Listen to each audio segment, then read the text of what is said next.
बिस्मिल्लाहिर्रहमानिर्रहीम, अस्सलाम वालेकुम। मैं हूं अर्शद इकबाल वानी और आप देख रहे हैं वानीपीडिया पाकिस्तान।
बिस्मिल्लाहिर्रहमानिर्रहीम। आज हम सब जो है चश्मा बेराज की तरफ जा रहे हैं और H8 कॉलेज का स्टाफ सामने खड़ा है।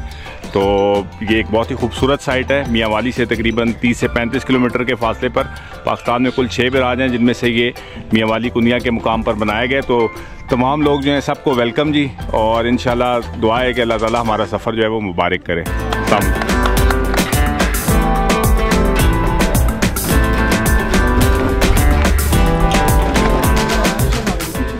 सब तेजी से बस में सवार होकर अपने अपने हम मिजाजों के साथ बैठना चाहते हैं और यूं लग रहा है जैसे दोबारा ज़माने तालिब इल्मी में लौट आए हों।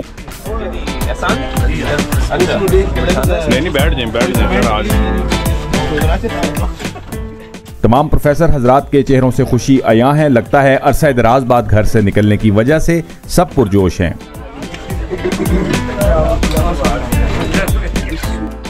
जाहिर है ज़िंदगी में दोस्तों के साथ ऐसे लम्हात गुजारने के मौके बहुत ही कम आते हैं। अल्लाह के बाबरकत नाम से सफ़र का आगाज़ हुआ और इस वक्त हम M1 पर सफ़र करते हुए C-पैक इंटरचेंज के करीब पहुंच चुके हैं, जहां से अब हम C-पैक वाली सड़क पर मियाँ वाली की तरफ सफ़र करेंगे इंशाअल्लाह। बस में सबके चेहरे ऐसे दमक रहे हैं जैसे चश्मा बेराज नहीं बल्कि अपने निकाह में जा रहे हों। प्रोफेसर आजम और प्रोफेसर तूरी साहब, जो हमेशा तुलबा को नज़्म ज़ब्त का दर्स देते हैं, आज सीट्स पर ऐसे उछल रहे हैं जैसे खुद फर्स्ट ईयर के स्टूडेंट हों। डॉक्टर खालिद, जो कि तारीख के उस्ताद हैं, वो फरमा रहे हैं कि आज का दिन तारीख में सुनहरे हरूफ से लिखा जाएगा। साथ ही मैथ्स के प्रोफेसर अब्दुल रऊफ साहब भी कह रहे थे कि अगर आज हमने एंजॉय ना किया तो ये सफ़र x = 0 बन जाएगा।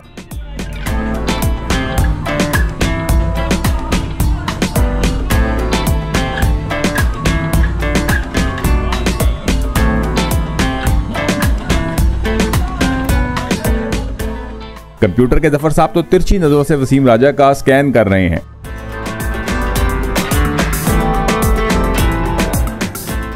हमेशा की तरह महफिल की जान प्रोफेसर वसीम राजा खुद पर काबू ना पा सके और अपने जज्बात का इजहार आज़ा की शायरी के जरिए से करने लगे, जिसको उर्फ आम में रक्स कहते हैं।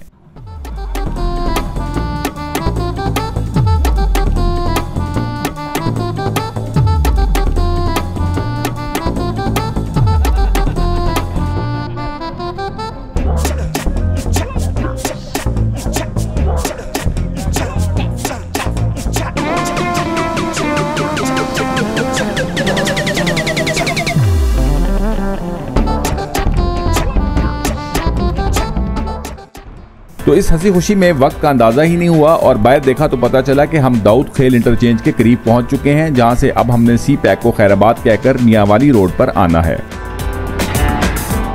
इंटरचेंज से उतरते ही प्रोफेसर की पुरजोर फरमाइश पर चाय के लिए बस रोक दी गई।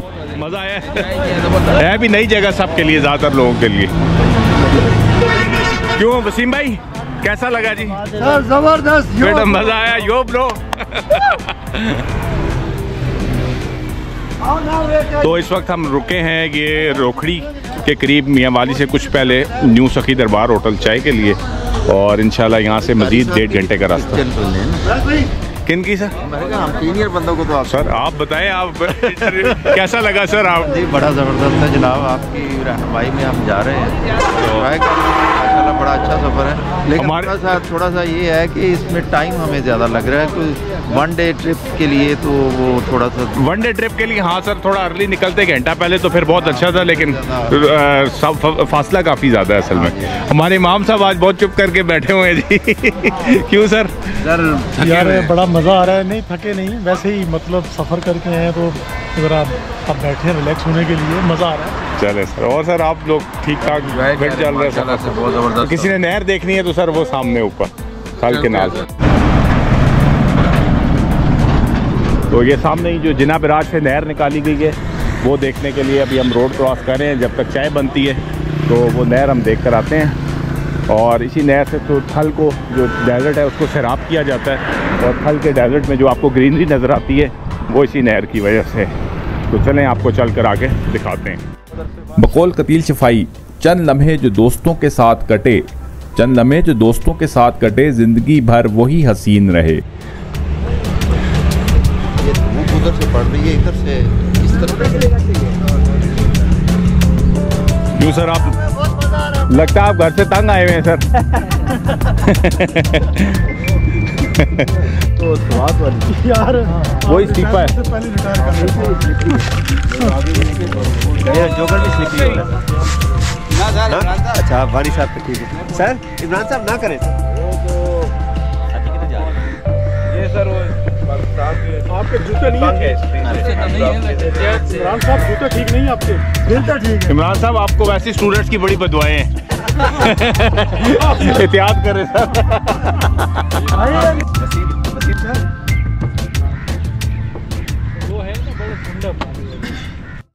तो इस वक्त अभी चाय बन रही थी, तो मीनवाइल हमने सोचा कि ये नहर आपको दिखा दें। तो ये थल केनाल है जो कि दरैसिंद से निकाली गई है जिना बिराज के मुकाम से, और ये फिर होती हुई मियाँ वाली के करीब से सीधा थल डेजर्ट तक जाती है। तो थल डेजर्ट जो है ये दरैसिंद के जो है वो डेपोजिशन की वजह से बना है, और दरैसिंद दुनिया के चंद उन दरियाओं में से हैं जो एग्जॉटिक रिवर्स कहलाते हैं। 4 दरिया हैं दुनिया में, एक कोलोराडो रिवर, एक टिग्रिस यूफ्रेटस, दरिया फरात, एक दरिया नील और चौथा दरैसिंद। एग्जॉटिक रिवर का मतलब ये है कि ये जो है डेजर्ट से गुजर कर जो है वो समुंदर तक पहुँचते हैं। तो ये बहुत बड़ा डेजर्ट है, इसके रास्ते में थल डेजर्ट के नाम से। तो ये पूरी जो थल डेजर्ट का एरिया है उसको सैराब करने में इस नहर ने बहुत ही अहम किरदार अदा किया है। और वहाँ पर जो है वो आपको जहाँ बजा इस मौसम में अगर आप जाएँ तो रेत के टीलों के ऊपर जो है वो चने की फसल नज़र आएगी। तो वो अल्हम्दुलिल्लाह इसी नहर के पानी की बदौलत ले दो यार। ऐसे ट्रक होटल्स में कड़क चाय के साथ दोस्तों का साथ किसी नेमत से कम नहीं। बिल्कुल सर आपकी तारीफ कर लेना थोड़ी। नहीं सर, तारीफ अल्लाह की सिर्फ नहीं, वो देखे ना अल्लाह पाक ने इंसान को पैदा किया ना तो उसके भी मकामात रखे, अखलाक से नवाजा है, इल्म से नवाजा है। अल्लाह पाक आपको इज्जत दे। बहुत शुक्रिया। एक और बना के ले आओ जी इल्मास भाई, मज़ा आ रहा है कि नहीं सर? ना आया तो पैसे वापस सर। सर और तो नहीं चाहिए। तूरी साहब सर कैसा चल रहा है सर? ज़बरदस्त है, बहुत इंजॉय कर रहे हैं। अब हमने तो तल कैनाल भी देखा है। पहले तो हम सिर्फ पढ़ते थे कि तल कैनाल है, हाँ मैप में देखते थे, अब तो प्रैक्टिकली देखा है। बहुत मज़ा आया। बड़ा चाय नहीं मिला है पड़ी इसमें चाय बड़े मजे की। हाँ जी सफ़ीर, पहली दफ़ा आए हो इधर? पहली दफ़ा क्या एंजॉय कर रहे? लतीफ़ भाई आपका कौन सा गाँव है? अच्छा मैंने आप भी मियाँ वाली गई। ले सर जी ये तो ज़्यादती है, बल्कि अंडे क्या बात। कितने देता है सर? मैं लेके आया। चाय पीने के बाद नए जोश से फिर सफर का आगाज हुआ, और इस वक्त हम मियाँ वाली क्रॉस करके कुंदियाँ और चश्मा बिराज के करीब हैं।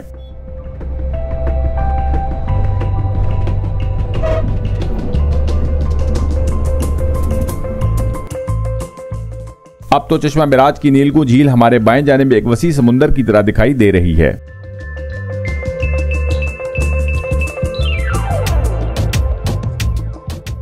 मैंने अपने दोस्त यासिर को पहले ही फ़ोन कर दिया था, जो यहाँ एटॉमिक एनर्जी कमीशन में इंजीनियर है, और वो हम सबको वेलकम करने के लिए होटल पर हमारा इंतज़ार कर रहा है।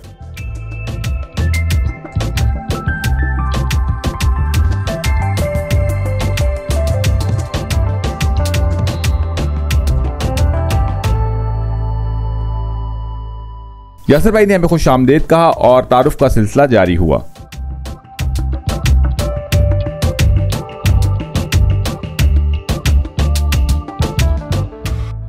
बिराज के साथ ही होटल पर खाने में मछली का ऑर्डर दिया गया और खाना तैयार होने तक हमने बिराज और यहां से 8 किलोमीटर दूर तारीखी काफिर कोट किले को देखने का प्रोग्राम बनाया। तो मैं यासिर भाई और H8 का स्टाफ इस वक्त चश्मा बिराज के ऊपर, और बड़ा ज़बरदस्त रोशन दिन है आज, लेकिन टेम्परेचर थोड़ा सा हाई है, तकरीबन 27 डिग्री सेंटीग्रेड के करीब है, और इसलिए थोड़ी सी गर्मी महसूस हो रही है, लेकिन बहुत ज़बरदस्त जो है इस टाइम एटमॉस्फेयर है यहाँ का, और सारे बहुत इंजॉय कर रहे हैं। चश्मा बिराज 1971 में कुंदिया के मुकाम पर दरिया सिंध पर तामीर किया गया और इस कसीरुल मकासिद मंसूबे से न सिर्फ आबपाशी के लिए नहरें निकाली गईं, बल्कि इससे बिजली भी पैदा की जाती है। इस्लामाबाद से ये जगह सिर्फ 4 घंटे की मुसाफत पर एक बेहतरीन पिकनिक स्पॉट है। ख़ुसूसन सर्दियों में तो साइबेरिया से आने वाले मेहमान परिंदों की वजह से इस झील का हुस्न देखने से ताल्लुक रखता है। पाकिस्तान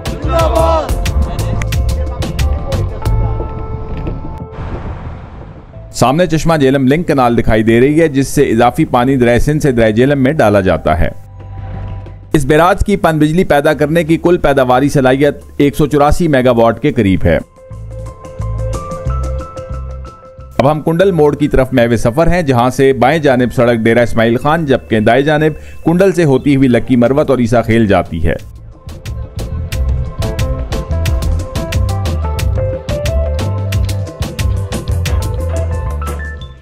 तो ये हम पहुंच चुके हैं जी चश्मा से कुंडल वाली रोड पे, और कुंडल मोड़ से तकरीबन 15-20 किलोमीटर पहले ये रास्ता आप देख रहे हैं कि ऊपर जा रहा है। हाल ही में ये रास्ता तामीर किया गया और ये काफिर कोट नॉर्थ टिलोट फोर्ट की तरफ जाता है, जिसको राजा आनंद पाल और राजा जयपाल ने 900 से 1000 ईस्वी के दरमियान तामीर किया था। तो आज यही किला H8 के स्टाफ को हम दिखाने के लिए लाए हैं, तो चलें आपको ऊपर चलकर दिखाते हैं। इस तारीखी विरसे तक नीम पुख्ता सड़क पर ऊपर तक बस नहीं जा सकती, इसलिए 1 किलोमीटर का ये सफर आप सबको मजबूरन पैदल तय करना होगा। ये किला जो है 1012 ईस्वी में महमूद गजनवी ने फतह किया था, और आज H8 का स्टाफ इसको फतह करने के लिए ऊपर की तरफ जा रहा है। तो नारा हो जाए जी, एक नारा है तकबीर। चलो जी फतह करिए।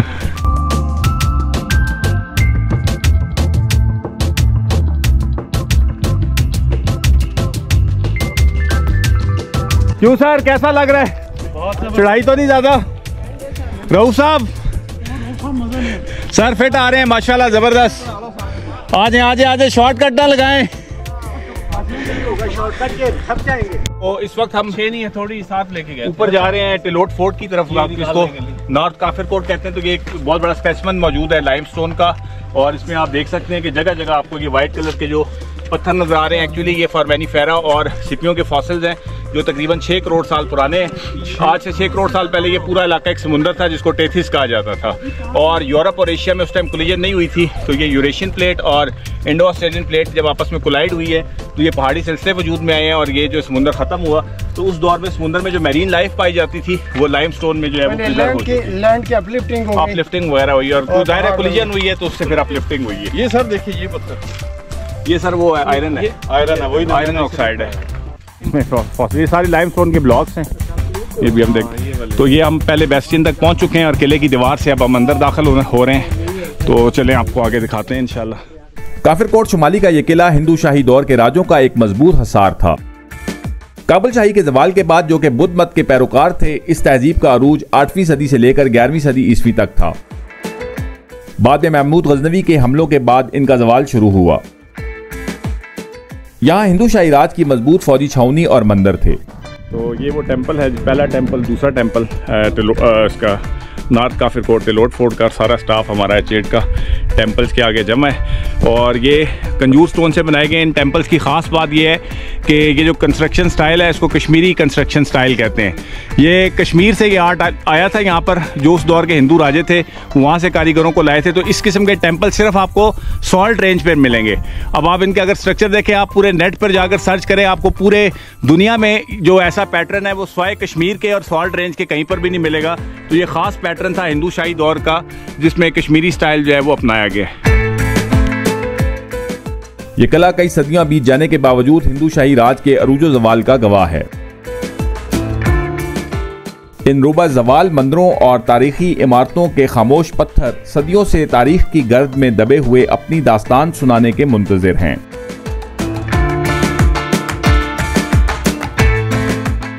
कभी ये जगह ताकत का मरकज थी जहां हुक्मरानों की अजमत के गीत गूंजते थे, मगर आज वक्त की बेरहम आंधी ने इन सब को मलियामेट कर दिया है।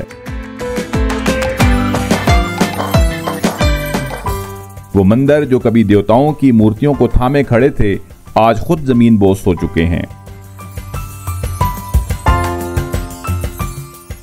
यही तारीख का नोहा है, जो कल अजमत की अलामत था वो आज गुमनामी की धूल में गुम है।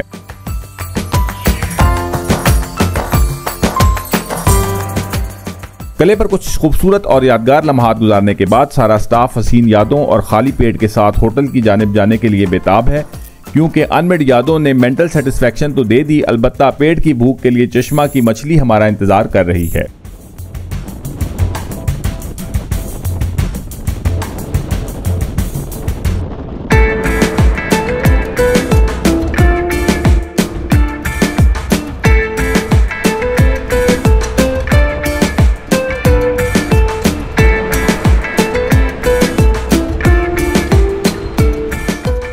खुदा खुदा करके 8 किलोमीटर का सफर तय हुआ, क्योंकि भूख की वजह से सबकी हालत पतली हो रही थी।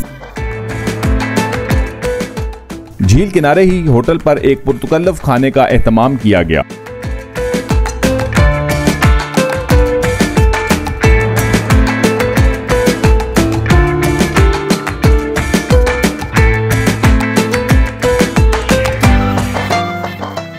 खाने के बाद प्रोफेसर अलमास के एक मुकामी दोस्त की जानिब से चाय की पेशकश की गई, जो सब ने बिला चूं चरा कबूल कर ली।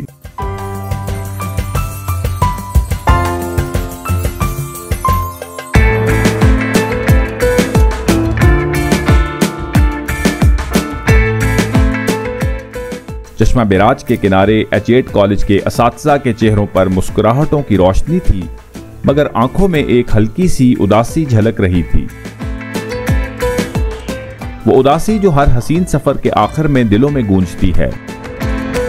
सफर खत्म हुआ, मगर यादों का चिराग हमेशा रोशन रहेगा। इन मुस्कुराहटों, इन बातों और चश्मा बेराज के नीलगू पानियों में बिखरी इन खुशबुओं की सूरत में, जो दिल के साहिल पर हमेशा बहती रहेंगी। ये कोई बिछड़ने का लम्हा नहीं, बल्कि एक और हसीन मुलाकात की शुरुआत है, इंशाअल्लाह।